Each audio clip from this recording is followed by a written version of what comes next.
There are three distinct parts of us that are operating all at the same time, and we don't even understand it. Two of them are in entire opposition of each other.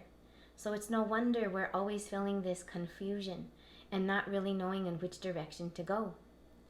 I am Maria Lupita Gurule. I am a near-death experiencer, a soul reader, and a wisdom keeper. So what are these parts of ourselves? The very first one I want to talk about is a self-created part. It is a part of ourselves that was created very early in our experience when we were children. This part of ourself is self-created by watching repetition. It is the part of ourself that is immersed in our environment and constantly observing what is happening around us and then making decisions about life without our even being aware of it. This is the part of ourself that was created from ages 0 to 7. We have this deeper inner voice that has already made decisions about life based on what it has experienced, the traumas that it has experienced. Now, it is a part of ourselves that holds the pain story. It's the part of ourselves that stays fragmented in those pain parts. When we have had a traumatic experience, not only do we go into those trauma states of fight, flight, freeze, sometimes they call it fawn, but we always fragment. When we fragment within our psyche, part of us stays looped in that trauma. Part of us still stays in that place and it's constantly receiving information from that same original pain. And then that first original pain, when it is replicated and duplicated again and again and again, it begins to solidify as an even greater pattern that begins to be part of an ingrained part of the person's experience. So this first original pain part that was created, it is our pain body. It is the part of us that holds all of the trauma states and also is constantly in further observation. It does a really good job. Its job is to protect us. Its job is to be on the lookout for the circumstances that it anticipates. The problem is that not only does it anticipate it, because it has now created imagery and feelings inside of us, we now perpetuate it ourselves, which means that we self-duplicate it. We find ourselves in situations and circumstances with different people and different things again and again that feel the same because of this underlying system that is at play. We don't understand it, and we think that it's everything on the outside, but we don't understand that it was created on the inside. And this inside part of ourself is what keeps recreating our experience. This is the part that has a constant control of our mind. This part that is trying to protect us has actually confiscated our mind and our experience and our ability to recreate something new. That's the first part that is dominant, that is in control. From the time that we're about 7 up until we get to a place of we can't take it anymore. There's got to be something better. There's got to be something more. What am I not getting? Which brings us to the second part of ourself. This second part of ourself is actually the first original part, the part of yourself that brought you here. It is your consciousness. It is that part that we call the soul. The soul is the part of us that is there from the moment beyond our birth, okay? You are an eternal essence that wanted to come into an incarnation to experience life and in the material realm. That is the first original part of ourselves from the moment that we were even contemplating as a soul coming into this experience. And it's that soul part of ourself that is eternal. It is that spark of your life, the life spark, the God spark. This is the part that has always been there. This is the soul part that we finally come to this place of there's gotta be more. When we finally come to the place of I am more than my pain story, we begin to seek. And when we seek, we're looking for something that we think that we do not have. But little do we know that part that wants us to seek is actually us. It's that inner voice that wants us to feel something better. It's that inner voice within ourselves that's trying to say, I am here and you are more. And life isn't supposed to be this. That's that quiet, most inner voice that we feel that somehow we lost a connection to. That's the part that begins us in our seeking. But again, because we don't understand where it originates, we seek on the outside. So we go outside of ourselves, trying to control circumstances or to learn or gain something from the outside that we feel like we need to bring in because we're missing it. But that feeling alone is it. That drive, that sense of self, this sense of more is the soul part. And the soul part is trying to seek and unify with this third part of us. This third part of us is actually this greater, bigger, inner peace. The soul is the life spark. The soul is the part that pushes us to seek this something more. And this something more is the part of us that we're trying to unify with. And that's spirit. Spirit really is about our ability to sense and feel our place in the universe, connected to everything that is. It is a vibration. It is a frequency. It is a feeling of connection, a feeling of faith.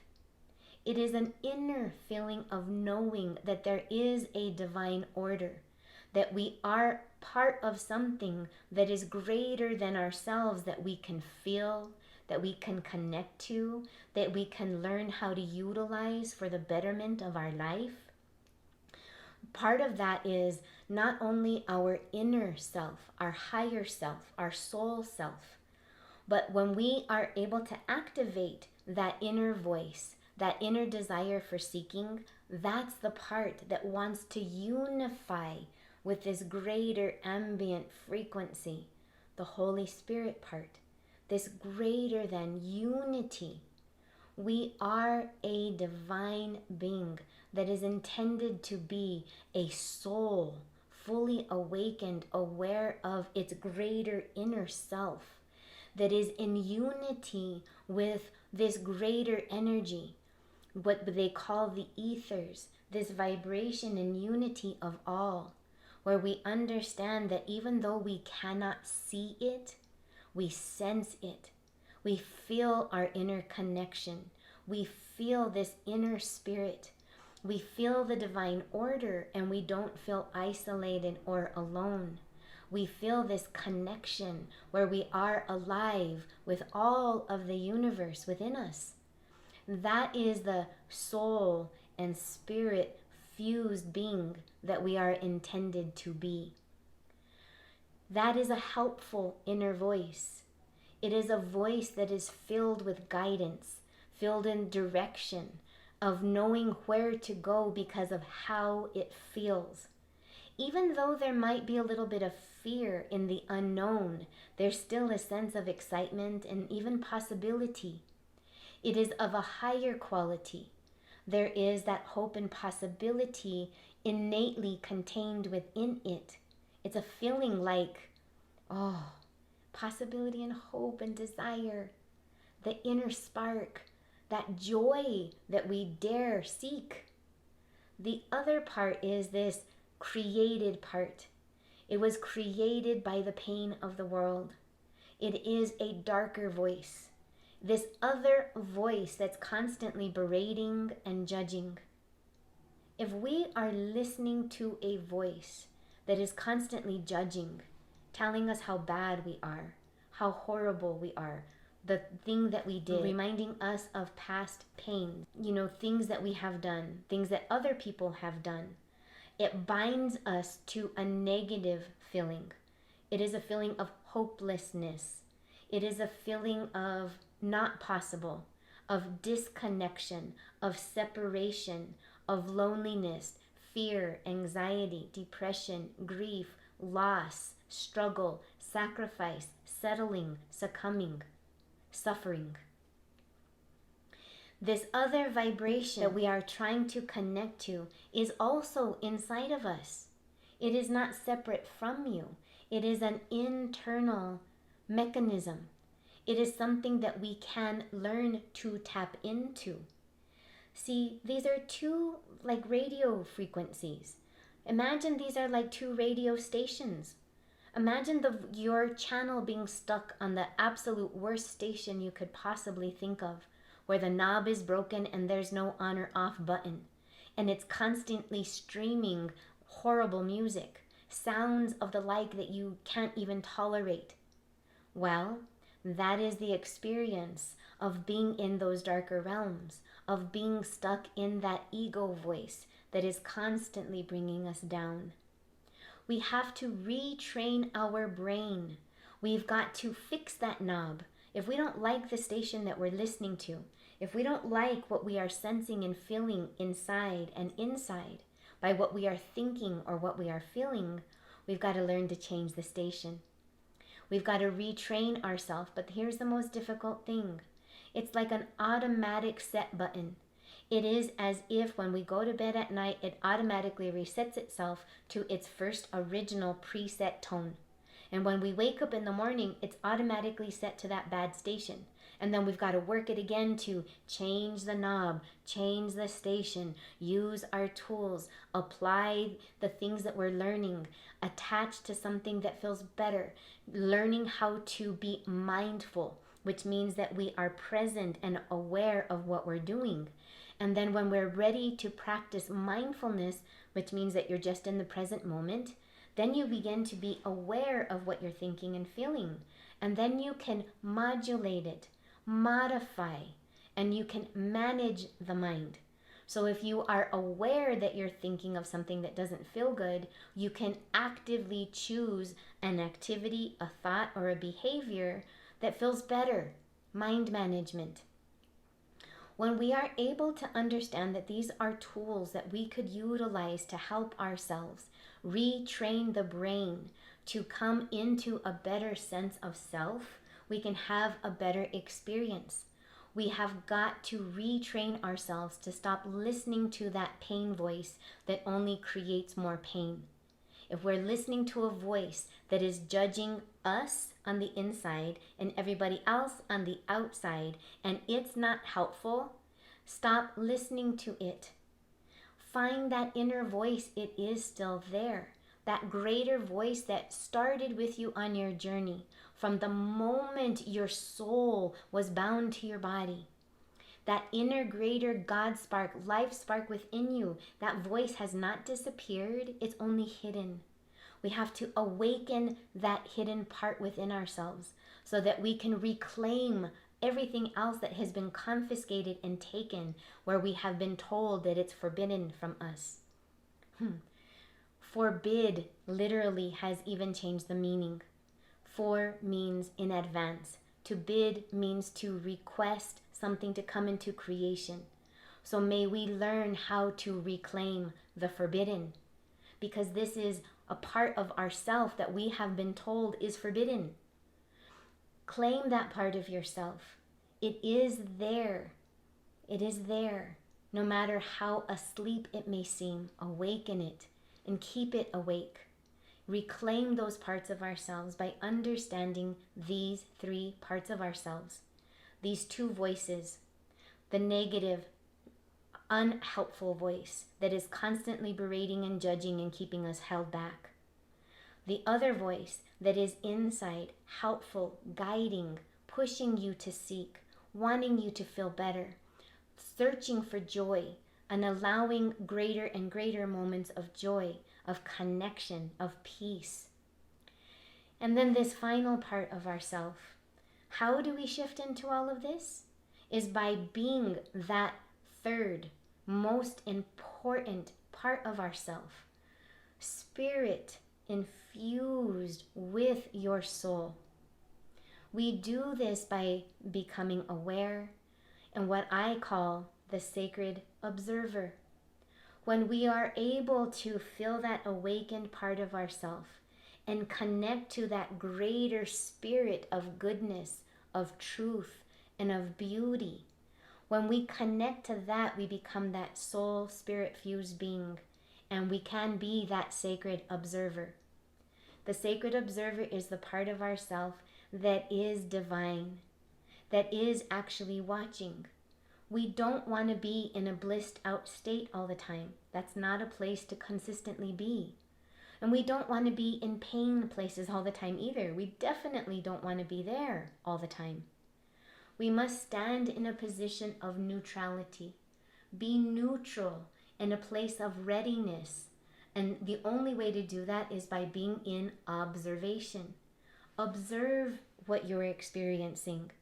To be in an open state of readiness so that you can actually respond. Instead of being reactive, we're responding because you are observing and you're paying attention to how you feel. When we shift into the position of the sacred observer, then we can actually pay attention to which voice is playing out inside of me. And then we can have a better ability to make decisions and use our own discernment and actively take control. We can't control anything on the outside, but when we understand that all of this is happening on the inside, you gain all the control. Everything that you desire is here. We just need to learn how to work it. This is a soul technology that we can indeed learn. I have events most Tuesday evenings, except for the last week of every month, where I do talk about these sacred revolution of spirit and how we awaken that hidden part of ourselves so that we can reclaim that forbidden part of ourselves. I thank you so much for being here and for watching. Just in this moment, shift into the observer position and just be in a state of observation. Pay attention to how you feel, and your feelings will guide you. That's the inner voice that we want to listen to. You know where you're at by how it feels. Stop doing what doesn't feel good and keep doing what does feel good. Simple.